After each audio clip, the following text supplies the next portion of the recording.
New सू emporium. हमारे यहाँ ID, Adidas, Nike, Reebok, Adda, Puma, Campus, Abros, Sparx, Red Chief, Woodland, Liberty जैसे विश्वस्त brand के जूते, चप्पल, बेल्ट, पर्स उपलब्ध हैं। सिवान के सबसे सस्ता, सबसे अच्छा प्रोडक्ट का है हमारा वादा। हमारा पता है साधु प्लाजा, HDFC बैंक के सामने, छपरा रोड, सिवान। अधिक जानकारी के लिए कॉल करें 8210231713 या 7050792786 पे। हमारा एक और ब्रांच बबुनिया मोड़ के पास है, जो 40 सालों से ग्राहकों के विश्वास पर खरा उतरा है। खरीदारी पर बड़ी छूट भी उपलब्ध है।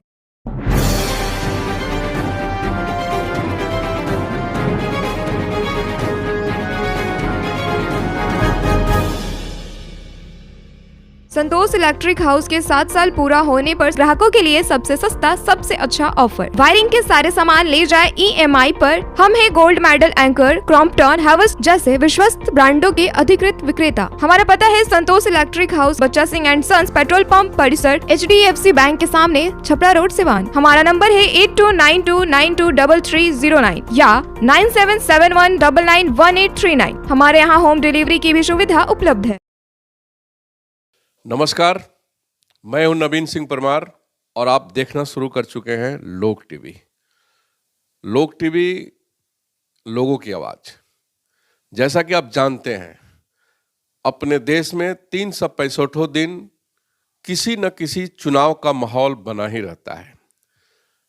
अभी हम बिहार विधानसभा का चुनाव, बिहार पंचायती राज के चुनाव से निपट करके अभी चुनावी समीकरणों की चर्चा कर ही रहे थे, जब तक नगर परिषद के चुनाव की चर्चाएं शुरू हो गई और लोगों का दौरा शुरू हो गया। एक से एक तथाकथित समाज सेवी उम्मीदवारों का आना शुरू हो गया। सपने दिखाए जाने लगे, सपने देखे जाने लगे।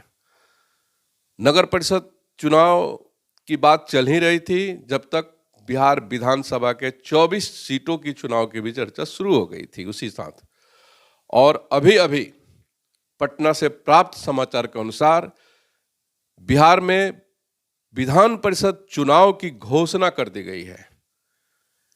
विधान परिषद के चुनाव होंगे तो निश्चित रूप से उम्मीदवार आएंगे। और आपको मैं बता दूं कि सिवान विधान परिषद का चुनाव काफी दिलचस्प रहा है। सिवान विधानसभा चुनाव की अगर हम चर्चा करें तो नए सिरे से जो चुनाव हुए, बीच के 15-16 वर्ष का जो कालखंड था, पंचायतों के चुनाव नहीं हुए थे। उसके बाद बिहार विधानसभा में स्थानीय निकाय के प्रतिनिधियों के जो चुनाव हुए, वह चुनाव पहली बार 2003 में हुए। 2003 में उस समय सिवान में साहब का राज चलता था और साहब ने अपना उम्मीदवार परमात्मा राम को बनाया। भारतीय जनता पार्टी ने गोरिया कोठी के लोकप्रिय नेता चुन्नू बाबू को अपना प्रत्याशी बनाया और सिवान के चर्चित युवा नेता ओम प्रकाश यादव ने निर्दलीय ताल ठोक दिया। बड़े ही घमासान हुए।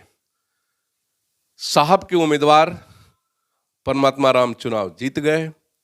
अब भारतीय जनता पार्टी के प्रत्याशी चुन्नू बाबू 3 नंबर पर चले गए। ओम प्रकाश यादव ने शानदार फाइट देते हुए दूसरा स्थान प्राप्त किया। उसके बाद 6 साल कार्यकाल चला परमात्मा राम का। फिर 2009 की बातें आई। 2009 में सिवान की राजनीतिक फिजा बदल चुकी थी। साहब का नाम आहिस्ता आहिस्ता सिवान के राजनीति से अब गायब होने शुरू हो चुके थे और सिवान में एक नया चेहरा उभर कर आया, मनोज कुमार सिंह। मनोज कुमार सिंह ने निर्दलीय उम्मीदवार के तौर पर बिहार विधानसभा के चुनाव में ताल ठोका। भारतीय जनता पार्टी ने युवा नेता करणजीत सिंह उर्फ व्यास सिंह को अपना प्रत्याशी बनाया। फिर भी चुनाव बड़ा दिलचस्प हो गया। भारतीय जनता पार्टी के उम्मीदवार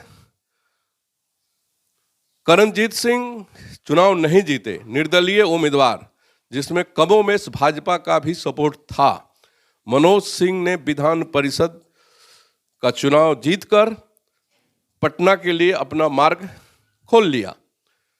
करणजीत सिंह दूसरे नंबर पर है और सिवान के साहब के उम्मीदवार परमात्मा राम 3 नंबर के ठोकर में चले गए। सिवान की राजनीति बदलनी शुरू हो गई थी। उसके बाद 14 का समय आया। 14 के लोकसभा चुनाव में मनोज कुमार सिंह ने भारतीय जनता पार्टी, हाँ मैं एक बताना बात भूल गया था कि मनोज कुमार सिंह निर्दलीय चुनाव जीत करके भारतीय जनता पार्टी जाकर ज्वाइन कर लिए और वो भाजपा के कदावर नेता हो गए।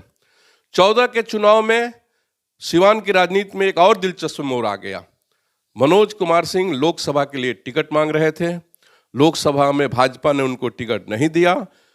भाजपा ने ओम प्रकाश यादव को अपना प्रत्याशी बनाया। इसके विरोध में मनोज सिंह भारतीय जनता पार्टी को छोड़ करके जदयू में शामिल हो गए और जदयू से लोकसभा का चुनाव लड़ा और बड़े ही बुरी तरह से पराजित भी हुए। उसके बाद विधान परिषद का सीट खाली हो चुका था। विधान परिषद के चुनाव के लिए, विधान परिषद के सिवान सीट के लिए उपचुनाव घोषित हुए और उपचुनाव में भारतीय जनता पार्टी ने एक नया नाम व्यवसाय के दुनिया से, शराब व्यवसायी टुन्ना पांडे को अपना प्रत्याशी घोषित किया। टुन्ना पांडे के खिलाफ में जदयू ने अपना उम्मीदवार उतारा और अपने को स्वयंभू बाहुबली कहने वाले अजय सिंह को जदयू ने अपना प्रत्याशी बनाया। अजय सिंह उस चुनाव में बुरी तरह से हार गए। टुन्ना पांडे ने भाजपा का झंडा गाड़ दिया बिहार विधान परिषद में। फिर कालांतर में चलता रहा। 6 साल पूरे हो गए हैं, विधान परिषदों का कार्यकाल पूरा हो चुका है और पुनः चुनाव होने जा रहे हैं। इस बार का भी चुनाव बड़ा ही दिलचस्प होगा। मैं जहां तक लोक टीवी को जानकारी है, 4 उम्मीदवार तो विधिवत आ चुके हैं। ये 4 उम्मीदवार में 3 दल के उम्मीदवार हैं, 1 निर्दल उम्मीदवार है।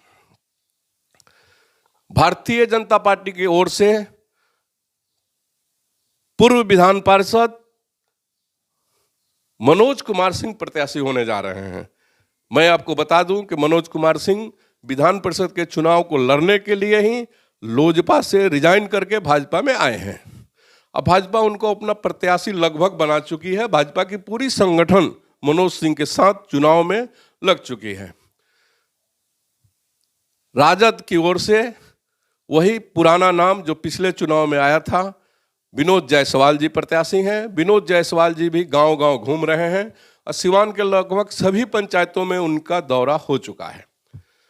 अब एक तीसरा नाम इस बार आया है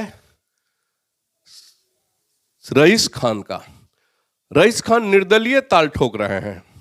सुनने में आ रहा है कि बरहरिया के पूर्व विधायक श्याम बहादुर जी का आशीर्वाद उनके साथ है और रईस खान भी पूरे जिले का दौरा कर चुके हैं। चौथा नाम कांग्रेस ने दिया है और कांग्रेस के ओम प्रकाश सिंह का नाम आया है। ओम प्रकाश सिंह सिवान के राजनीति में कोई बड़ा नाम नहीं है, जाना पहचाना भी नाम नहीं है, इसलिए अभी उनको अपनी पहचान की ही संकट बनी हुई है। कुल मिलाकर यह चुनाव भी दिलचस्प होने जा रहा है। क्या 2009 की तरह कोई निर्दलीय बाजी मार ले जाएगा या फिर भारतीय जनता पार्टी अपना दबदबा कायम रखेगी? चुनाव के लिए अधिसूचना जारी कर दी गई है। पटना से प्राप्त सूचना के अनुसार 9 मार्च से लेकर के 16 मार्च तक नामांकन किया जा सकता है और 4 अप्रैल को चुनाव होंगे, वहीं 7 अप्रैल को मतगणना की जाएगी। विधान परिषद के चुनाव को लेकर के हर अपडेट के साथ आपके साथ कदम से कदम मिलाकर चलते रहेंगे। आप लोक टीवी देखते रहिए, हमारा समर्थन कीजिए और अगर लोक टीवी चुनाव से जुड़े किसी मुद्दे पर आप अगर कोई विशेष जानकारी रखते हैं तो हमारे साथ शेयर कीजिए। हम आपको लोक टीवी पर लेके आएंगे। धन्यवाद।